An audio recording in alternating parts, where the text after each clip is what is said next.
Bismillahirrahmanirrahim. Elhamdülillahi Rabbil alemin. Və salatu və salamu alə əşrafil ənbiya vəl mursalin. Nəbiyyənə Muhammedin və alə alihi və sahbihi əcma'in. Əmmə ba'd. Allah Azze və Cəllə'ni zikr etməyin olduqca əzəmətli faydaları vardır.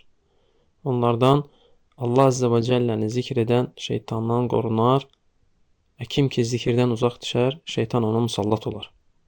Necə ki Allah Subhanahu taala öz kitabında buyurur: "Və men ya'şu an zikrir-rahmani nuqayyid lehu şeytanan fehuve lehu qarin." Kim Rəhmanın zikrindən üz döndərərsə, biz şeytanı ona musallat edərik. O da ona yoldaş olar.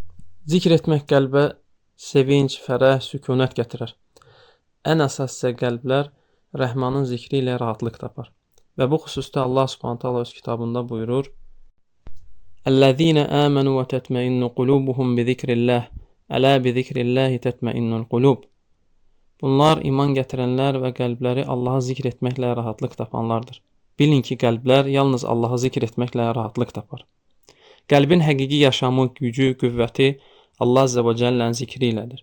Və bu xüsusda Şeyxülislam İbn Teymiyyə rahimehullah buyurur: "Əz-zikru lil-qalbi mislul ma'i lis-samak, fekeyfe yekunu halus-samak izə faraqal ma'." Zikrin qəlb üçün misalı suyun balıqlar üçün misalı kimidir. Yəni balıqların sudan ayrıldığı zaman olduğu halı kimi. Həmçinin faydalardan kim Allah Azze və Cəlləni yad edərsə, xatırlayarsa, Allah Azze və Cəllə də onu xatırlayır. Necə ki Allah Subhanahu taala Quran-ı Kərimdə buyurur: "Fəzkuruni azkurkum." Elə isə siz məni yad edin ki, mən də sizi yad edim. Və Peyğəmbər sallallahu aleyhi və səlləmdən varid olan hədisdə Peyğəmbər sallallahu aleyhi və səlləm Rəbbindən rəvayət edərək buyurur ki: "Mən zəkərəni fi nəfsihi zəkərtuhu fi nəfsi, və mən zəkərəni fi mələin zəkərtuhu fi mələin xeyrin minhum." Kim məni öz özlüyündə yad edərsə, mən də onu öz özlüyümdə yad edərəm. O məni cəmaatın yanında yad edərsə, mən də onu onlardan daha xeyirli bir cəmaatın, mələklərin yanında yad edərəm. Allahı zikr edənə Allah Azze və Cəllə rəhm edər. Mələkləri isə onun üçün bağışlanma diləyər.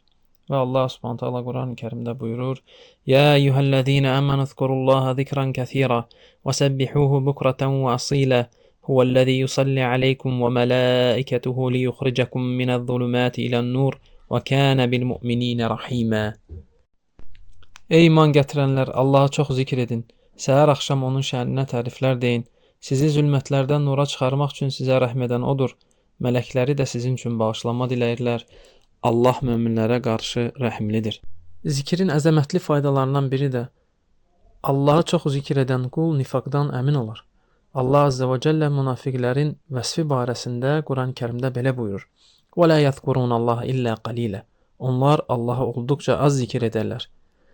Və bu xüsusda Kəb radiyallahu anh buyurur: "Mən əksərə zikrallahi Azze və Cəllə bəriyə minən-nifaq."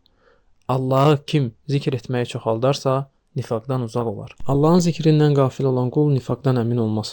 Nifaqa aparan səbəblərdən biri də qulun Allahın zikrindən qafil olmasıdır. Dünya işləri səni Allahın zikrindən qafil etməsin.